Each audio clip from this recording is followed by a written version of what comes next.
سلامونه ښې چارې ملګرو. تیمورشاه کمال یم. شاعر او کتاب خپرونه ده.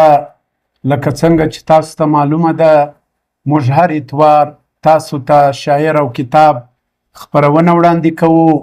د پیاوړي لیکوال هڅه او کوشش هم دا دی چې په سویلي پښتونخوا کې کوم لیکوال او شاعران ادبي خدمتونه کوي په خپلې مورنۍ ژبې پښتو ته خواري کاږي، تاریخونه جوړوي، افسانوي کتابونه لیکي، ناولونه لیکي، شعري مجموعې لیکي او بیا یې کام ته وړاندې کوي. پیاوړي لیکوال دا هڅه او کوشش کوو چې هغه ورک او تر خاورو لاندې غمي تاسو ته راوپاروو، تاسو ته یې رالوړ کو، په تاسو یې وپېژنو، په ایرو کې پټ لالونه تاسو ته معرفي کو او په تاسو یې وپېژنو. لکه څنګه چې تاسو ته معلومه ده دغه ادبي چوپړ یا ادبي خدمت زښته زیات ګران کار دی. لکه څنګه چې مو په نورو وختو کې هم تاسو ته ویلي وو چې پیاوړي لیکوال دغه سلسله د 2012 څخه تر 2014 پورې په چاپي رسنیو کې خپروله او بیا یې د خواله رسنۍ فیصله وکړه چې هر اتوار موږ تاسو ته دغه خپرونه وړاندې کوو. په دغه خپرونه کې موږ د سویلي پښتونخوا هغه ستر لیکوال، پوهان، شاعران، لیکوال، تیر سوي او ځوانان شاعران معرفي کوو چا چې پښتو ژبې له خواري کښلې ده، پښتو ژبې له خدمت کړی دی او پیاوړي لیکوال بغیر د څه تعصبه، بغیر د څه زیزی او توکمي توپیره او لهجوي توپیره د ټولې سویلي پښتونخوا یو رقم ادبي خدمت کوي او د هرې سیمې لیکوال د خپل وجود حصه بولي او د ځان ورور او د تاریخ څیړونکی او شاعر او لیکوال خپل د تنظیم غړی بولي. نو هم دغه سلسله ده چې موږ یې تاسو ته هر اتوار وړاندې کوو. نو د نن په همدغه سلسله کې موږ چې کوم کتاب تاسو ته وړاندې کوو د دې کتاب نوم له دې نظمه څخه ښوول سوی دی چې وایي څوک چې ګوري راته وایم دا به ته یې، څوک چې ګوري راته وایم دا به ته یې، څوک چې خاندي راته وایم دا به ته یې، دا به ته یې، دا به ته یې، دا به ته یې، بس په دغه رنګه زه په دا او دا کې، بس په دغه رنګه زه په دا او دا کې په لټون ستا د څهرې د سلو یار شوم. قدرمنو لیدونکو، په لټون ستا د څهرې د قدرمن ارواښاد افضل شوق صاحب دا ضخیم او خوندور کتاب د نظمونو او د غزلونو شعري ټولګه ده او نن یې موږ تاسو ته معرفي کوو. افضل شوق یو سیلاني او د نړۍ د مرغه په څیر باندې په ډیرو لږو شپو کې پر دې ټوله نړۍ باندې راوګرځېدی او بیا یې و مرګي ته هرکلی ووایي او مرګه یې په غېږ کې ونیو او مرګي له موږه بیل کړي. د کتاب نوم دی په لټون ستا د څهرې او لومړی ایډیشن کال 2003، چاپ شمیر 1000 کاپۍ یا 1000 ټوکه، کمپوزینګ قامتیار خان، اهتمام ولسیار خان، عزیزیار خان، ټایټل تمثیل حفیظه اسلام آباد، چاپ ځای علم پرنټر اسلام آباد، له اړخه سکام پښتو اکیډمۍ کوټه. د دغه کتاب ملګرو ترلاسه کولو لپاره درکونه درښیم. د کتاب د ترلاسه کولو درکونه دي یونیورسټۍ بوک ایجنسۍ خیبر بازار پېښور، صحاف نشریاتي موسسه کاسي روډ کوټه، عظیم پبلیشرز سویکار چوک پېښور، پښتو اکیډمۍ بوک سټال پېښور، ګوشای ادب جنا روډ کوټه. د دې کتاب انتصاب یا یادونه چې افضل شوق کوي نو پیل یې داسې کوي. د پښتو د جدید غزل سرخیل نامتو محقق سترګور نقاد د قدر وړ انسان سید ګوهر او د پښتو ژبې ته تر هر څه ورتیر شاعر او غښتلی نثرنګار سید خیر محمد عارف په نوم چې د دواړو د مثالي دوستۍ له برکته نه یوازې د اردو او پښتو ژبې ادب نابغه اثر اوچت شاعر او منلی نثرنګار پروفیسر نواز مایل په مشرۍ کښې مکتبه فکر لومړی څښتن چې خښته ښوونکی دی بلکې د ګران سهیل جعفر او محمود ایاز په ډول یې بې شمېره پیاوړي شاعران او نثر لیکونکي یې هم د پښتو په چوپړ داسې بوخت کړل چې اوس یې د لورلیاتو د ذکر او فکر پښتو ژبه او ادبي تاریخ نیمګړی دی. افضل شوق صاحب ارواښاد نثري انتصاب داسې کوي. انتصاب د ژوند د دې نظم عنوان دی. زما ژوندون دي سیلوګی په هغو چې زما د هر لیدلي خوب په شانې پښتو کوي او پښتنواله پالي. او بل انتصاب داسې کوي چې انتصاب د جذبو زما جذبې په نوم د هغه احساس زما جذبې په نوم د هغه احساس چې سړیتوب د سرلوړۍ په خاطر مرام د ژوند ګڼي یوازې مینه. دریم انتصاب ملګرو داسې کوي چې زما شاعري په نوم د هغې پیغلې چې زما د خیال د هر یو نقش په سیمه په نرۍ زنه شینکی خال هم لري. قدرمنو لیدونکو افضل شوق صاحب د خپل وخت ګرځنده سړی تیر سوی دی. دی د هغو چا د کومو سترو لیکوالو چا چې پر دې کتاب باندې لیکونه کړي دي سریزې ورباندې لیکلي دي لهجه او روحیه یې بېحده شاعرانه ده. د احساس او شعور یې د فلسفې دی خو نظر او ژبه یې د شاعر ده. سلیم راز د هغه د نظمونو او د غزلونو د شعرونو در اصل د هغه د وجدان آواز دی د هغه شاعري. سید ګوهر صاحب ارواښاد دریابي زړه لري او سره د دې چې څه یې په زړه دي هغه یې په خوله دي. اکرام الله ګران ښاغلی افضل شوق د ادب د لیلا مین دی او د مینې په دښته کې یې د شوق کېږدۍ خوره کړې. محمد کاروان کابل او د هغه د تخلیقي جنون او فکري انتها ته ودرېدی چې دله پکار وه. حسینه ګل تنها همدغه انځورګري خو شوق په پښتو شاعري کې له نورو شاعرانو نه منفرده کړ. فریده اوټ سیفي قدرمنو لیدونکو د دغه لیکوالو په هکله باندې ارواښاد افضل شوق صاحب داسې وایي د پښتو نظم او نثر دواړو میدانونو د یو غښتلي منلي او بیخي باصلاحیته او رښتوني نقاد مشر سلیم راز صاحب د ژورې کتنې دپاره چې هغوی له ما سره د یو مشر په حیث رقم کوي هم او ما د خپل بې کچه خلوص په اثر په خپلو پلونو باندې وتګ ته پاروي.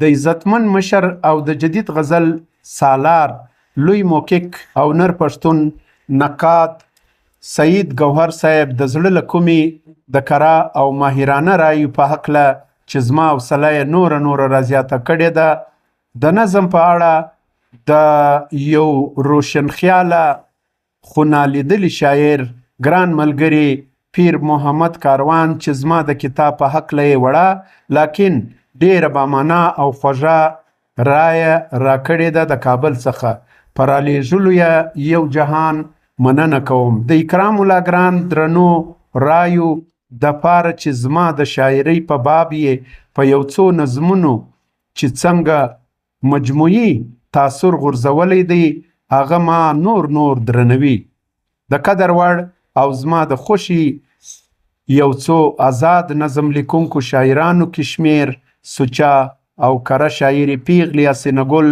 چې د ګټورو رایو د اظهار پرته یې د دې کتاب په چاپولو کې ماته ښې مشورې هم راکړې د اباسین یوسفزي د تخنیکي هلو ځلو او مرستې دپاره چې د دې کتاب د چاپ کولو په اړه یې ارزښتناکې ګڼم د تمثیل حفیظه چې زما کتاب یې په خپل لاس جوړ کړ زما کتاب یې ښایسته کړ زه یې د بریالیتوب دپاره دعا کوم د سهیل جعفر صاحب چې د کتاب د ښایست په باب یې ماته ګټورې او ښې مشورې راکولې سره د شاعرۍ په انتخاب کې یې مدد هم راکړ د ګران ملګري محمود ایاز چې د شعر او شاعرۍ په نان سټاپ مجلسونو او خبرو یې د نړۍ د ډېرې مودې وروسته یو ځل بیرته په ما کې ویده شاعر ژوندی کړ د خواږه یار عنایت الله ضیا چې د کتاب په چاپولو کې له ما سره نه یوازې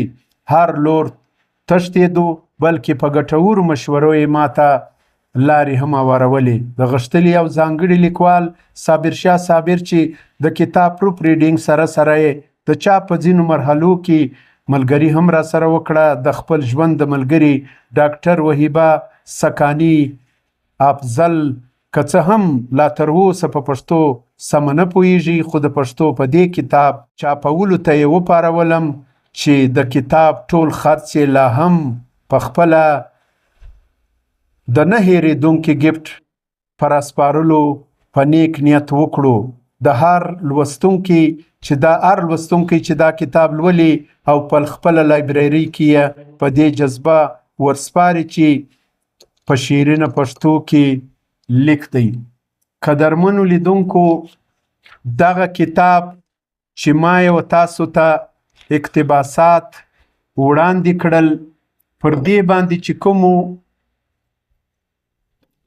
قدرمنو لیکوالو د ارواښاد افضل شوق په هکله باندې لیکونه کړي دي نو د افضل شوق په هکله باندې ارواښاد سلیم راز صاحب لیکي لکه وړاندې چې ما تاسو ته وویل چې افضل شوق د شپېتو څخه تر اویا هیوادو پورې په ډېره لږ موده کې پر نړۍ باندې راوګرځېدی او شپېته اویا هیوادونه یې ښار په ښار وکتل او په دې کې د افسانو او د سفرونو کتابونه هم شامل دي چې په آخر کې به یې زه تاسو ته نومونه وړاندې کړمه د ده په هکله باندې سلیم راز صاحب لیکي وایي افضل شوق یو سیلانی شاعر دی د مزاج او طبیعت په حواله هم او د کار او عمل په لحاظ هم ځکه د شاعرۍ فضا یې د ګردې دنیا څخه رنګونه آهنګونه او موسمونه په اشتراک او امتزاج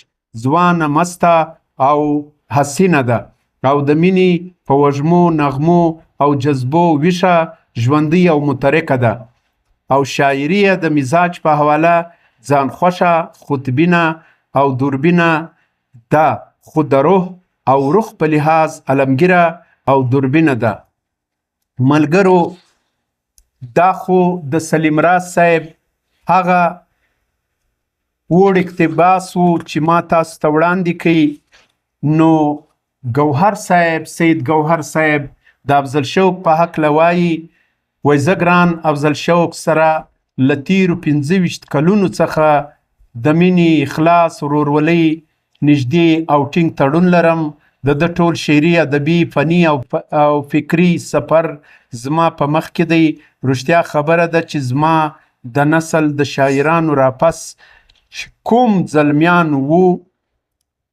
کومو ځلمیانو شعر او ادب ته را داخل سوي دي په هغوی کې د افضل شوق نوم خپل څرګند شناخت لري او په دې هکله باندې پر افضل شوق باندې محترم اکرام الله ګران صاحب خپله وینا داسې پیلوي: زما او د افضل شوق لیدل کتل اتفاقي وسو. زه عنایت الله ضیا سره ناست وم چې دوی راغله او ضیا وویل چې ګران افضل شوق صاحب دی. الیک سلیک سره وسو او پاس او پورته کښته یې راته کتل چې هغه څیره داسې ښکارېدله ورته لکه نه چې وي لیدلې چې کومه یې لیدل غوښت. په دې خبره مو ډېر ګپ ولګولو. د افضل شوق نوم ما ډېر ځله اورېدلی و، خو وګامه مزل کتاب یې هم ما لوستی و. پکښې د ډېرو ملکونو د سیاحت ذکر دی او دا کتاب سفرنامه ده. دا ملاقات چې ورسره ړومبی و، خو دوی دریایي زړه لري او سره د دې چې څه یې په زړه وي هغه یې په خوله وي. خپلې خامۍ هم چې ورته په ګوته کړي سمدستي یې مني او دا شاهد چې د هغه د عظمت صحیح نقشه ده. او په دې هکله باندې ملګرو حسینه ګل لیکي چې افضل شوق د شوق پړاو یو خیالي ورک خو مثالي لاروی. د افضل شوق سره زه د هغه د فن په حواله ډېره موده وړاندې اشنا سوی وم.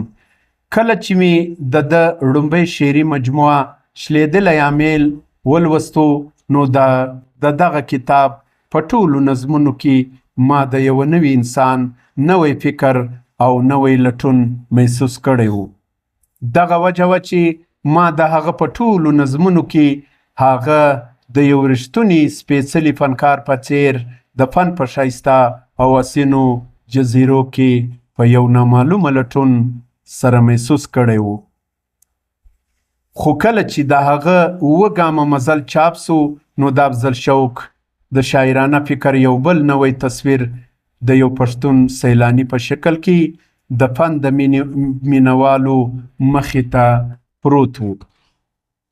په دې هکله د افضل شوق صاحب ارواښاد په هکله ډاکټر فریده اوډ سیفي لیکي: د ښکلا انځورګرۍ شوق سره د ډېرو ناهیلو ناهیلي ختمه سي. په لټون ستا د څېرې د سلو یار سوم. هسې مې پخوا هم د افضل شوق شعرونه لوستي وو، خو په اووه ګامه مزل کې مې هم په دغه نوم یو شعر د سلو یار را تر سترګو سوی و او ډېر زیات مې خوښ سو. او هم ګوزما تر اوسه د شوق د ځینې نورو نظمونو رنګه دا نظم په یادو په زړه دی. او بیا یوه ورځ داسې هم راورسېده چې د شاعر ناچاپ اثر همدغه په لټون ستا د څېرې ما له خپلې خوا د شوق په شاعري باندې خبره نه یم چې ولې په لیکلو پاروي. نو همدغسې ملګرو د افضل شوق صاحب پر دغه کتاب باندې دغه قدرمنو لیکوالو ډېر خواږه لیکونه کړي دي او ورباندې ډېر ښه احساسات او جذبات وړاندې کړي دي او لږ ترخې ډېرې خوږې خبرې.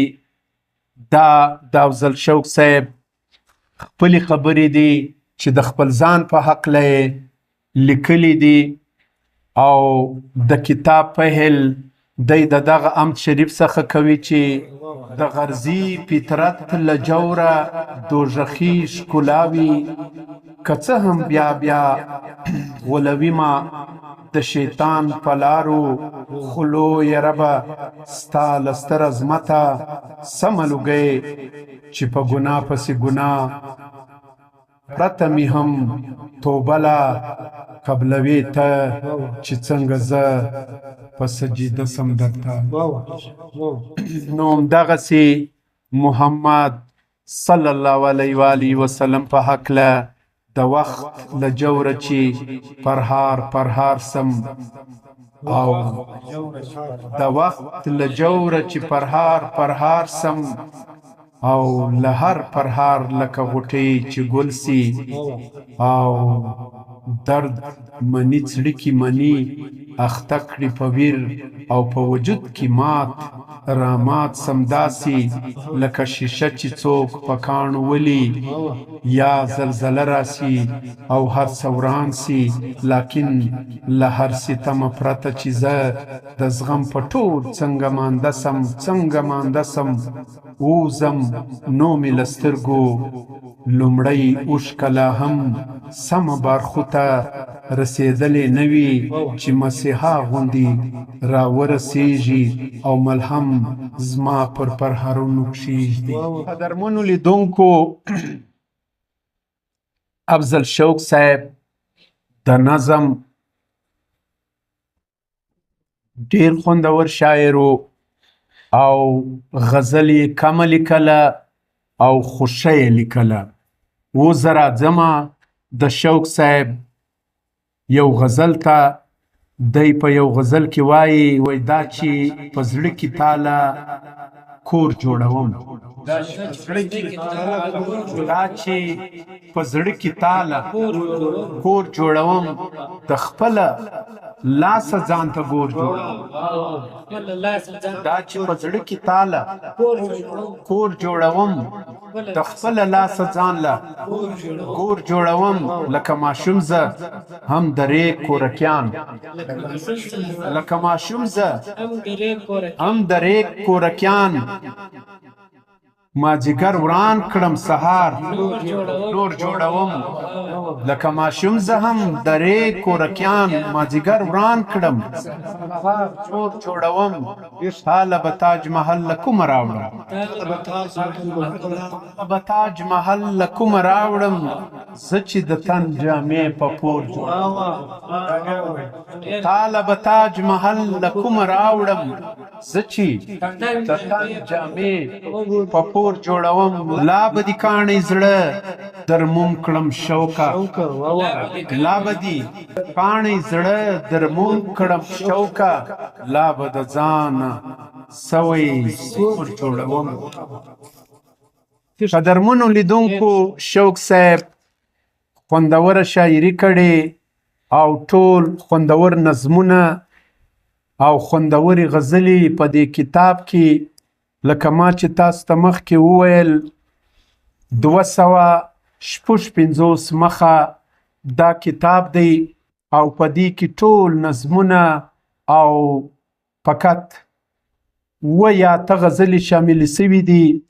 نور ټول نثري او آزاد نظمونه دي، خو هر نظم یې با معنا، با فکره او با علمه او لیرې لیدونکي انسان تر خوله راوتلي الفاظ دي. او له تاسو څخه هم دا هیله کوو چې دغه کتاب په لټون ستا د څهرې د سلو یار سوم لاسته راوړي او دغه کتاب چې تاسو خپله ولولئ، خپله یې مطالعه کوئ، نو بیا به ورباندې نور خوندونه واخلئ. او ارواښاد افضل شوق صاحب په خپله یو بل غزل کې وایي ژوند پر سر اخیستی لکه مړی یم، زه څومره په خپل ذات کې نیمګړی یم. ژوند پر سر اخیستی لکه مړی یم، زه څومره په خپل ذات کې نیمګړی یم. ځان کې په ثواب د مسلسل سفر تللی نسم، په بله دومره ستړی یم.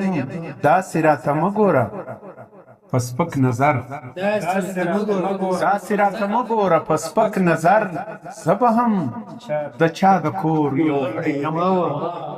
داسې راته مه ګوره په سپک نظر، زه به هم د چا د کور یو غړی یم. او زه هم د پښتون په حیث پښتو لره، زه هم د پښتون په حیث پښتو لره، خپل ضمیر ته شوقه پوروړی یم. قدرمنو لیدونکو، د افضل شوق صاحب خوندوره شاعري ده، خوندور نظمونه یې دي او تاسو چې دغه شاعري لولئ نو نور خوندونه به هم ورباندې واخلئ. تاسو دا کتاب لاسته راوړئ او دا شعري ټولګه ولولئ او د خپرونې په دې اخرنۍ برخه کې یو اخرنۍ غزل درته لا وړاندې کومه. دا مې ژوند په ژوند شمار نه دی، لا خو شپه ډېره اوږده سوه چې وجود راته خپل ګور سو. مقبره راته کوټه سوه، ټوله شپه وه راته ناسته، نصیبه د کټ و سر ته. ټوله شپه وه راته ناسته، نصیبه د کټ و سر ته. خو چې څنګه بیا سهار سو، زه راویښ سوم دا ویده سوه. او هر سړی وچ سو په ذات کې د ساړه خلوص له جوره. هر سړی وچ سو په ذات کې د ساړه وجود له جوره. د ژوندیو انسانانو دنیا نسوه، بتخانه سوه. او توکل که افضل شوکه ارمانونه ګور ته یوسي. توکل که افضل شوکه ارمانونه ګور ته یوسي. نه خو ته په مینه موړ سوې، نه د زړه خېټه مړه سوه. نو قدرمنو لیدونکو، شاعر او کتاب خپرونه ده. زه تیمورشاه کمال، شیر محمد شادمن، نعمت زهیر، عبدالمالک کلمیار، طاهر لیوال، د پیاوړي لیکوال نننی ټیم له تاسو څخه پر همدغه ځای اجازه غواړو. تر راروانې خپرونې، تر راروان اتواره مو پر الله سپارم. ژوندي، ګړندي او کامیاب اوسئ. ستړی پښتون مه هېروئ، ستړی پښتون فالو کوي او زموږ دغه ادبي خپرونې مخته شیروئ. ملګرو، ستاسو به له موږ سره په دغه ادبي چوپړ کې پوره برخه وي او تاسو به هم د پښتو دغه ادبي خدمت مخته را سره وړئ. یو جهان مننه. تر بل پروګرام مو پر الله سپارم. د الله په امان.